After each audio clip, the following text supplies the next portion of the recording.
All right, just to continue and kind of chronicle my thoughts as I go through this whole process of getting this running the way that I would like it to run. Went to the track last week, hoping to go to the track again this week. Weather looks like it might be a little sketchy, but the chance of rain is a little low. Again, just for my own recollection and keeping things straight going forward, I wish I had videos back from the time I got this till now, because there'd be a whole lot of frustration and quite a bit of enjoyment, because I do like the whole process. But it is a process, and so I think a lot of people just gloss over all of this interval stuff that you go through until you get the best outcome, and then you post that up, and people get a misconception of how, for most of us, this is a process. I've had this car since, like I'd said previously, since 2006. It started out as a bolt-on 302. I went to a 351 base 427 Windsor stroker, set up naturally aspirated. Started the budget route with Pro Comp heads, and I forget what intake I had on it initially. Still expected to get close to 500 wheel with the custom cam setup in that. I ended up, I think, right around 440. Then when I rebuilt it with the Trick Flow 240s that are ported and polished, and the ported and polished Super Victor intake, custom solid roller, I was again expecting now closer to 600 horsepower. I got to just over 500, so still short by my expectations on that.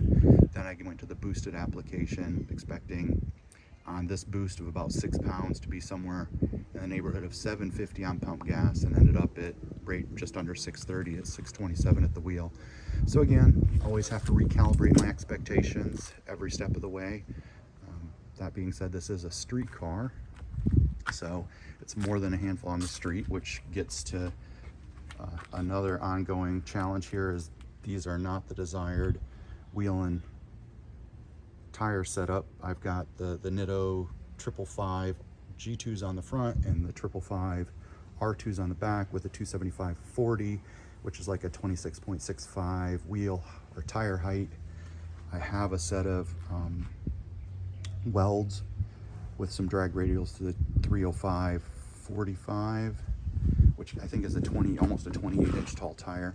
I'm still running 373 gears, so the 373 gears and the 275/40 18s, just probably not the best wheel gear setup.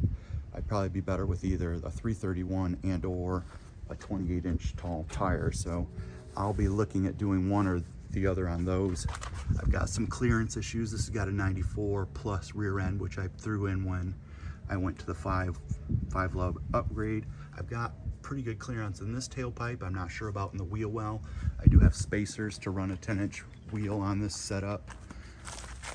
With that rear end, this side I've got much less clearance, so I might have to go to a muffler shop and have them see if they can move that around to give me a little bit more clearance, because there's not much to fit. This is a 275, so to go to a 305, I'm definitely going to run into some clearance issues there. So one of the things I'm going to do to try to mitigate the gear and tire issue is maybe try a couple of second gear launches, which again, less than optimal. It will give me a little bit more time and ability to get into the throttle full and then avoid one more shift. So we'll see. I'm hoping to go again on Thursday. Right now I'm going to go out and do a little bit of straight driving and just see what it feels like to do a couple of second gear launches, to see if I feel like that's really an option. I do like catching the startup. That I like the sound of that fuel pump. I guess it's not everybody's cup of tea, but I think one commenter on one of my videos said when they hear that fuel pump, they know things are about ready to get rowdy. That's the second time somebody has said that in regards to this since I got it back in the month. The guy that tuned it repeatedly described the car as rowdy when he dynoed it. So